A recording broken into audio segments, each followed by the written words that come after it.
Okay, so I just got back from the iron and I just pressed my seam allowances up into my facing. These seam allowances are pretty tiny, so they may not have moved a whole lot, but hopefully they'll help us with our next step. And what that step is called understitching. And you perform understitching typically from the right side of the garment, so with your right side up, and you typically do understitching when there is a facing involved, or when like along a waistband. So some of you may have already come across this understitching term when you were working on your first project. But what we want to do is we want to make sure that all these seam allowances are pressed towards the facing, and then from the front side of the fabric we're going to be putting a stitch line. You can kind of see where my seam line is, where I attach the neckline of the bodice to the neckline of the facing. And we need to put a row of stitching in about 1/8 of an inch from the seam line towards the edge of the facing here. So we're going to do a row of stitching, and I'm just going to go ahead and do a quick, hopefully you can see this on the video, but I'm just going to draw where I'm going to be stitching at. So it's about 1/16 to 1/8 of an inch, again, towards the facing or inward on the facing from this seam line here that we've already stitched along the neckline. So, and that's why we want to make sure that our seam allowances are pressed towards this facing piece, so when we stitch this understitching row down, it will hopefully catch our seam allowances, which will hold them towards the facing side, so when we flip it, we won't have the facing kind of creeping up. So I'm going to go ahead and start this again. And this part isn't seamed because it's at that 5/8 inch marking, so I'm going to go ahead and start my my understitching line right in there. Now it's kind of hard to see, like I'm not following a line over here or anything. I'm actually looking through the whole of my presser foot to see that seam, and I want to stay as close as I can to it. And I want to do a quick back tack, and I'm looking through that hole, trying to keep it as consistent as I can away from that seam line. I just went over the line that I drew. Alright. Okay, and whenever you stop, you always want to make sure that you stop in the down position in case you have to lift up your presser foot to manipulate some of this fabric. So I'm kind of getting around that shoulder area, and I just want to go slow and stop when I need to, and then just remanipulate that fabric.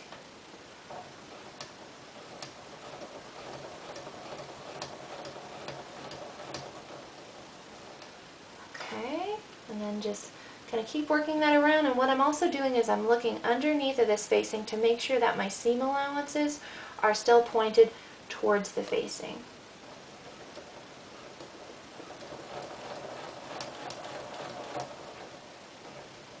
Might be getting a little bit more than 1/8 of an inch away, but I think it's still going to do the job that we want. And again, I'm making sure that that seam is widely pressed open towards me as I stitch this. And when I get to the end of this line here, I can do a quick back tack, raise up my needle and presser foot, and trim these thread tails. Alright, then I'm going to come back in here and trim up these tails too. Alright, now we're to the point of turning this facing to the inside of the garment, which is what we want. We want this edge, this neckline edge, to be finished. So go ahead and roll this to the inside, and then go ahead and kind of position it so it looks like a shirt again. Looks like a cute little bodice again. And as you can see now, we have this nice finished edge around our curved neckline, and we have this facing piece on the inside to keep everything nice and sharp and clean. But we still need to come back and we need to finish our center back, because this is where we could potentially run into some issues with a zipper. So what I'm going to do is I'm going to go ahead and fold this back, and I'm just going to stitch it into place. I'm going to fold back that center back line, and I had two little notches that I snipped out just to kind of give me that guide. And I'm going to go ahead and put a couple pins in here just to keep everything straight. And I'm just going to go ahead and stitch this down. Let's see where a good spot might be. And I'm going to stitch this. I'm going to follow my 3/8 inch marking. Now, when I start this stitch line, I'm going to start it on this row of the second row of stitching. I don't want it to go all the way up into the top and catch my other seam allowance. So I'm going to run this along this folded edge along my 3/8 inch.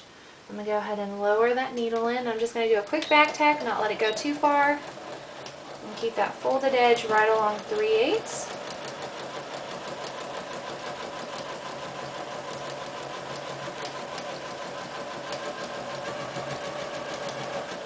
Okay, when we get to the end of the line, I want to go ahead and do a back tack there, and then go ahead and trim all these thread tails off and remove these extra pins.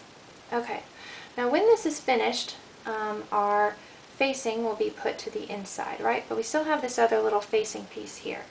And so if we have a zipper that's coming up in here, what we need to do is we need to fold this back. We need to fold back our facing flap and then place it down along the side. Now for those of you that probably ran into something similar like this on your skirt project, you know that we have to do this separately because we still need to be able to access our zipper. So what you'll want to do is just fold that down, and what you can do is you can just take a hand sewing needle and sew this. You would then sew it onto the zipper tape that you have there. So for the sake of just kind of being a little bit speedier, let's go ahead and just pin this in place on the back side, but then come to the front side and just stitch over this line that we had already put in. Just make sure that you grab the whole facing piece here. So I'm just going to go ahead and place my sample underneath of my needle, and I'm not going to worry about doing a back tack at this point. I want to make sure that everything is going to be lined up as it should. So I'm not going to do any back tack on the front or the back, and then I'm just going to trim up these extra threads. So again, what I did is you just kind of fold that back to make sure that no raw edges are showing on your facing. And then you just stitch that into place. You can hand sew that into place if there were a zipper in here to attach that to the zipper tape, or you can potentially do a sew over and just line up your stitch line. So that's just one thing that you can do. Okay. Now what we need to do, the last thing that we have left, is to go ahead and seam up our side seam. It also indicated on our patterns that we should probably do a row of stay stitching, and so it might be easier to do that now while the garment is flat than it is to do it when it's already enclosed. So I'm going to go ahead and I'm going to line up my raw edge at a 1/4 inch mark, and I'm just going to go ahead and do that from one end to the other, and I'm not going to worry about doing any back stitching here.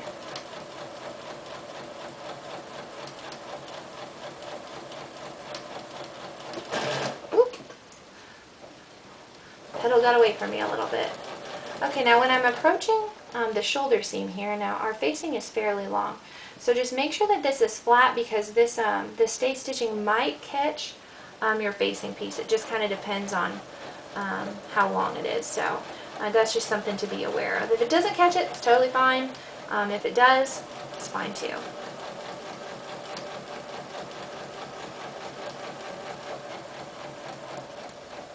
Alright, then no need to back stitch there. Let's go ahead and trim these up, and then we can seam that underarm seam, so at the side seam, by placing our sample with the right sides together and lining up our side seam here. So again, you just want to make sure that your raw edges are lined up. Put a couple pins in if you want to keep everything in place while you sew. And then we're going to do a back tack at the front and end of this seam.